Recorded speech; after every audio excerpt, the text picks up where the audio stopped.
Championships were won, feelings were hurt, race cars were bent. We'll talk about all of it today. Let's go.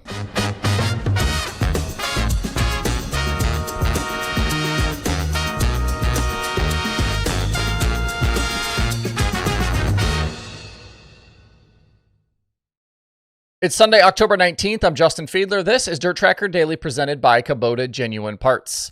If you're a Kubota equipment owner now or you plan to be in the future, then you're going to need the myKubota app. It's an essential tool for managing your equipment efficiently and effectively. They've got real-time monitoring, maintenance reminders, diagnostic alerts. myKubota streamlines operations and helps you prevent breakdowns. You can also access helpful Kubota resources such as maintenance schedules and manuals. You can investigate fault codes. You can get help with step-by-step guides and watch video resources to get the most out of your machine. And if you need parts or service, you can quickly locate the nearest dealer to your current location.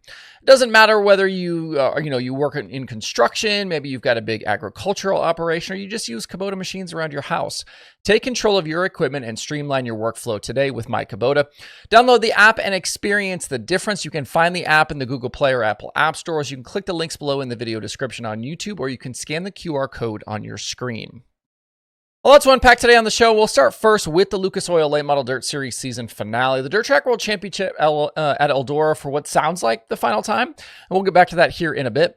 Plenty of drama, though, the two nights. And by the time it was all said and done, we had a first-time series champion.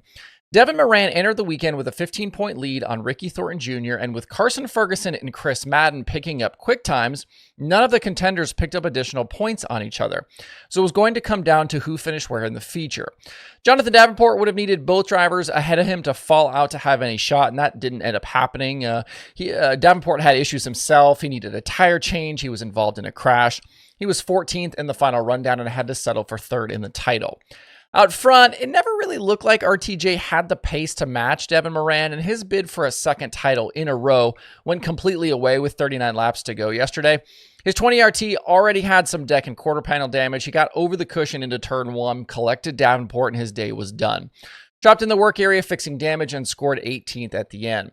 With RTJ out and JD well out of contention, all Moran had to do was bring the car home, and his fourth place result was more than enough to secure his first ever series title. I know there are plenty out there who don't like to chase format, but Moran is definitely a deserving champion. Second most wins on the season, most top fives, second most top tens, and best average finish of any of the series regulars. He was easily the best car once the chase started. He won at PA Motor Speedway. He earned 4 podiums and 5 top fives in those last 5 races. While Moran was winning the war, it was Bobby Pierce who took the battle. It was a big charge. He drove from 13th to the win in the Dirt Track World Championship for the second year in a row. We were just talking last week about Pierce's recent run of winless races, but he struck back emphatically with a $100,000 score here. Chris Madden led the most laps, but was again second at Eldora. Stop me if you've heard that before. And Brandon Shepard went 5th to 3rd on the day. Pierce will now look ahead to securing the World of Outlaws title with World Finals coming up here in a few weeks. As for the Dirt Track World Championship itself, we've been talking around here for weeks that Carl Short's events were in flux for 2026. And Short, the promoter of the DTWC and the Hillbilly 100. It was announced this weekend that the Dirt Track World Championship will shift to West Virginia Motor Speedway for next season, with the race now taking place on the newly shortened configuration there. Eldora, though, stays in the Lucas playoffs with an October 9th and 10th setup that will have $10,000 and $50,000 to win main events. It seemed like there was a bit of a debate kind of through the weekend about Eldora and maybe some big event fatigue there. The crowd was solid. It wasn't a World Crowd or Dream or Kings Royal good, but in terms of the business side too, this may end up actually being better for Eldora not having to partner up and split things with a promoter like Carl Short. I know a lot of folks will be happy to see the event back in West Virginia though.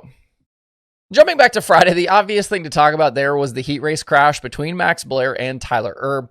Right at the start of Heat 2, Blair tried to go from the high line to the low line into turn 1 behind Moran, but Erb was already in there. The two made contact, and it was contact that Erb wasn't going to let go unpunished. So into one, Erb drove through the 111, and both cars ended up destroyed, with Michael Leach also getting collected. He was kind of an innocent bystander here. There were words and sign language on the track in the aftermath. There were more words later, but neither Blair nor Erb raced the rest of the weekend. Blair eventually admitted blame for the first move, but not before saying, quote, "Someday somebody needs to knock his head off," unquote. And that obviously about Tyler Erb. Did it make any sense for Turbo to destroy both cars after what happened at the flag stand? No, of course not. Thousands of dollars down the drain, and without any decent chance, of a good result in that big event after that. Destroying your own equipment to get revenge is something I'll never really understand, but the move was entirely on brand and as expected for Herb. In this case, Herb could have lifted, given Blair the spot, maybe finished third in that heat, and handled it later.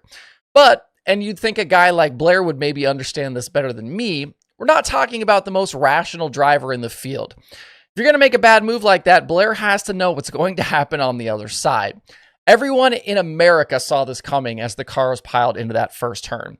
James Essex, Dustin Jarrett, they certainly didn't seem surprised. Randy Weaver talked about on the Flow broadcast how you just can't make that move. There might be some guys Blair could have pulled that move on and dealt with it later in the pits, but that group does not include Turbo. As Nick Hoffman said to Kevin Kovac at Dirt on Dirt, quote, "Of all the people to try and turn left on, Turbo's the last guy you're going to do that to. He found out why," unquote. In Texas, Friday and Saturday, Rico Abreu put an emphatic period on his first high-limit championship season by sweeping the final weekend. He came in under serious pressure with the Ridge & Sons 87 single digits back in the owner's title, and Brad Sweet 28 points behind in the driver's standings. But when it mattered the most, Rico and the 24 team, led by Ricky Warner, were up for the challenge. He outdueled Darren Pittman on Friday and kept Pittman and Sweet at bay for all 30 laps on Saturday. Reitzel was solid on the weekend, finished as a 6th and 8th, and Sweet went 4th and 3rd. Both drivers would have needed wins, though, to really seize control, but Rico was just better. Rico ended the year with 13 wins, 26 top 5s, 39 top 10s in 50 races. He won the midweek title and both the drivers and owners championships with high limit. This is a big notch on Rico's resume and easily his best season to date. And he was able to take advantage of a down year for Brad Sweet. Sweet's season-long high-limit average finish was 6.63. That was his worst on a tour full-time since the 2015 Outlaw season. We know that the 49 had crew issues through the year, and Sweet had to sit out the Lernerville race and use a medical provisional. He did get 11th place points for that. I was asked as well about the DQ at Butler for the 49 after they didn't report to the scales post-race.